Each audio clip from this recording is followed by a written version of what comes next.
Pernah nggak sih lihat laporan investasi alternatif yang imbal hasilnya kelihatannya gede banget, tapi terus kita mikir, uangnya sebenarnya kemana? Nah, kali ini kita bakal bongkar labirin perhitungan yang mengubah keuntungan di atas kertas jadi uang beneran di kantong kita. Yuk, kita mulai. Kedengarannya aneh ya, tapi pertanyaan ini justru jadi kunci buat masuk ke dunia investasi alternatif. Ini adalah titik awal dari sebuah perjalanan investasi yang jalurnya, wah, beda banget deh dari biasanya. Dan inilah peta perjalanannya, kurva J yang terkenal itu. Coba deh lihat bagian awal yang turun ini. Anggap aja ini fase tanam benih. Kita nggak cuma naruh modal, tapi juga bayar biaya-biaya di muka supaya manajer investasinya bisa mulai kerja. Jadi wajar banget, bahkan sehat, kalau hasilnya negatif di awal. Tapi lihat deh, gimana kurva ini nanjak tajam. Disinilah benih tadi mulai tumbuh jadi pohon duit, dan di ujung perjalanan, saatnya kita panen. Betul banget. Ini tuh bukan kayak beli saham terus kita cek harganya tiap hari.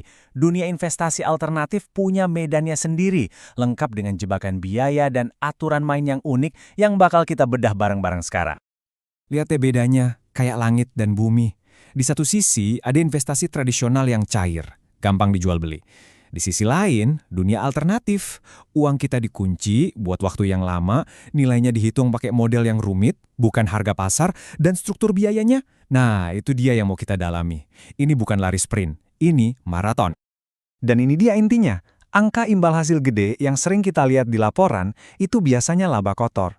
Tapi yang paling penting kan laba bersih, yang beneran masuk ke rekening kita. Nah, di antara angka kotor dan bersih itu, ada jurang yang isinya macam-macam biaya. Yuk, kita seberangi jurang ini. Oke, kita mulai bongkar mesinnya ya.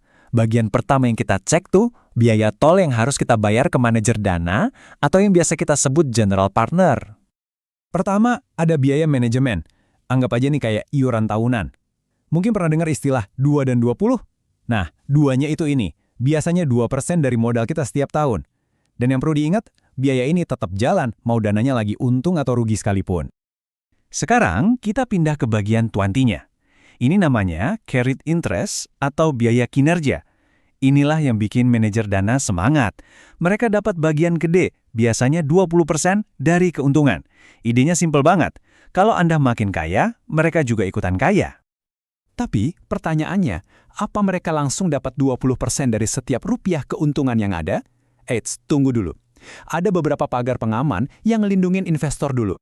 Pagar pengaman itu namanya hurdle rate atau ambang batas imbal hasil minimum.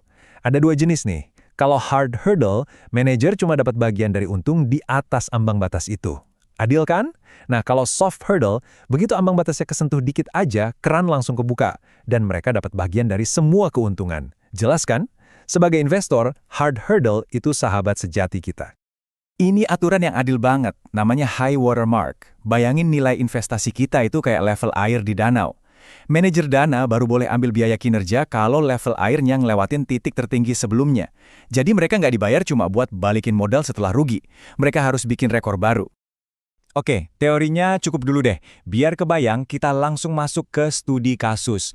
Ada BJI Funds. Data awalnya ada di sini. Siapin kalkulator, kita bakal hitung bareng-bareng berapa total biayanya dan berapa imbal hasil bersih buat investornya. Tahun pertama, apes nih. Dananya rugi. Jelas, gak ada biaya kinerja. Tapi, lihat ini, biaya manajemen sebesar 2,2 juta dolar tetap dipotong. Inilah yang bikin nyesek. Rugi investor yang harusnya cuma 8,91%, jadi bengkak sampai hampir 11% gara-gara biaya ini. Nah, di tahun kedua, ceritanya beda. Dananya untung gede. Tapi, disinilah si high watermark ini jadi pahlawan. Manajer nggak bisa seenaknya ambil 20% dari semua kenaikan tahun ini. Nggak bisa. Mereka cuma boleh ambil bagian dari profit di atas puncak lama yang 110 juta dolar itu. Inilah gunanya HWM, ngelindungin kita dari bayar double untuk keuntungan yang sama. Setelah perjalanan panjang bertahun-tahun, akhirnya tiba saatnya panen. Aset dijual, untung udah di tangan. Tapi sekarang, pertanyaan terbesarnya, gimana cara bagi-bagi uangnya? Nah, kita kenalan sama yang namanya struktur waterfall. Ada dua gaya utama nih. Gaya American itu, cekatan. Tiap ada satu investasi yang untung, manajer langsung ambil bagiannya. Nggak peduli investasi lain gimana. Kalau gaya European, lebih sabar. Manajer baru bisa nikmatin hasilnya setelah semua modal investor balik plus keuntungan minimal. Kira-kira mana yang lebih aman buat kita? Jelas yang kedua. Lihat deh angkanya, investasinya sama persis, laba kotornya juga sama. Tapi hasil akhirnya jomplang banget. Pakai model American, manajer nyomot bagian dari transaksi yang untung. Nggak peduli yang lain rugi, investor cuma dapat 4 juta. Tapi pakai model European, semua dihitung total dulu. Hasilnya, investor bawa pulang 8 juta, 2 kali lipat. Struktur ini benar-benar nentuin nasib akhir kita. Terus gimana dong kalau dananya pakai model American? Apa ada jaring pengamannya? Ada, namanya klausul clawback. Jadi, kalau di akhir cerita ternyata manajer udah terlanjur ambil bagian kebanyakan, kayak di contoh tadi, klausul ini maksa mereka buat balikin kelebihannya. Ini semacam tombol darurat buat investor. Oke, sekarang kita naik level kerumitannya. Kadang, ada dana yang kerjanya ya investasi di dana-dana lain. Namanya fund of funds. Artinya apa? Ya artinya ada lapisan biaya tambahan di atas biaya yang udah ada. Yuk kita hitung seberapa ngaruhnya. Prosesnya lumayan lurus sih. Dari nilai kotor 73 juta dolar, kita potong dulu biaya manajemennya, terus potong lagi biaya kinerjanya dari total keuntungan. Total potongan dari lapisan kedua ini aja udah lebih dari 2 juta dolar. Dan inilah angka akhirnya. Imbal hasil kotor 21,7% yang kelihatannya wow banget.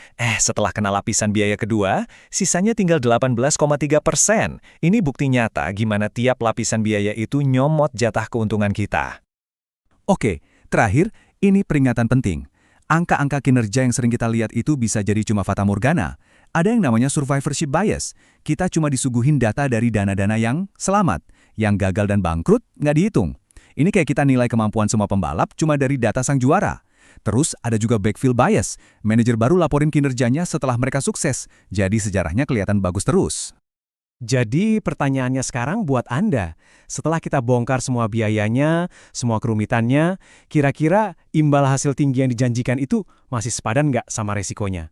Jawabannya ada di tangan Anda, tapi paling nggak sekarang Anda tahu apa aja yang perlu ditanyain. Makasih banyak udah ngikutin perjalanan kita kali ini. Semoga jadi lebih tercerahkan ya. Kalau ada pertanyaan atau mungkin ada topik lain yang pengen kita bedah bareng, langsung aja tulis di kolom komentar ya. Sampai ketemu lagi.